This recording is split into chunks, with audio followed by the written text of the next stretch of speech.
Mieli bičiuliai, prieš pasineriant į nedidelį šiandienos siužetą, kurio norėjome su jumis pasidalinti, norime pradėti nuo padėkos. Ir jeigu tai būtų įmanoma, tuomet kiekvienam iš jūsų atskirai. Ačiū, kad prisidedate prie šio neabejingų Klaipėdai kanalo plėtros, o mūsų jau daugiau kaip 1000. O tai reiškia, jog einame teisingų keliu.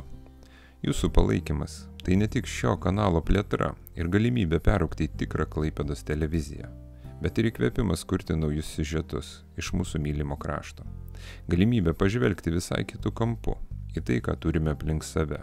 Todėl vertinkime šias galimybės bei kurkime Klaipėdą TV kartu.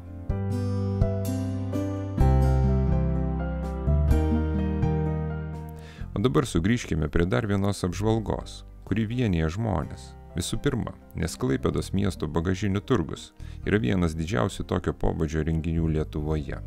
Automobilių stovėjimo aikštelėje, prie Švyturio arenos, kas kartą sugužė apie 300 prekiautojų ir gerokai daugiau smalsių lankytojų. Šis skaičius atitinka bendrą automobiliams skirtų vietų skaičių aikštelėje, kurios dažnai užsipildo per kelias dienas nuo registracijos pradžios. Prekiautojai atvyksta ne tik iš Klaipėdos, bet ir iš kitų Lietuvos miestų bei kaimyninių šalių, tokių kaip Latvija. Apie 30% dalyvių sudaro sendaikčių, antikvariato ar kolekcinių daiktų prekiautojai. Kiti prekiauja savo asmeniniais daiktais, dirbiniais ar net gamina maistą.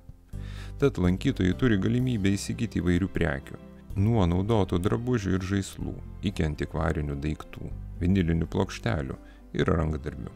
Dauguma prekių parduodamas už simbolinės kainas, tačiau galima rasti ir vertingesnių kolekcinių daiktų.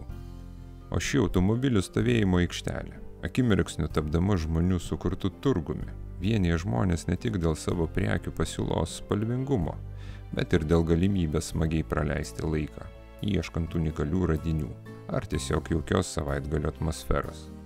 Tad tikimės, jog ši jauki tradicija, užgimusi dar 2022 metais, gyvuos dar ilgus metus.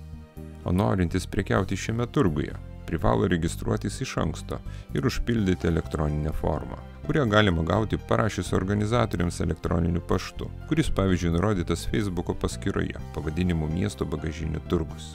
O šią progą dar norime priminti, jog mes taip pat turime savo Facebooko paskyrą, kuri taip ir vadinasi Klaipėda TV. Tad tikime susitikti ir ten. Ačiū, kad prisidedate ir iki kitų kartų.